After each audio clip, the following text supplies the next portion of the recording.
মানুষ মানুষের জন্যে, জীবন জীবনের জন্যে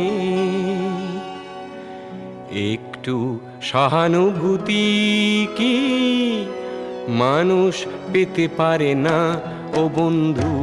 মানুষ মানুষের জন্যে, জীবন জীবনের জন্যে একটু সহানুভূতি কি মানুষ পেতে পারে না ও বন্ধু?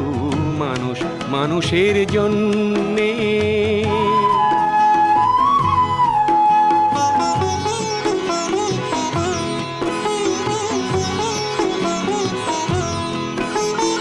মানুষ মানুষকে পণ্য করে, মানুষ মানুষকে জীবিকা করে, মানুষ মানুষকে পণ্য করে, মানুষ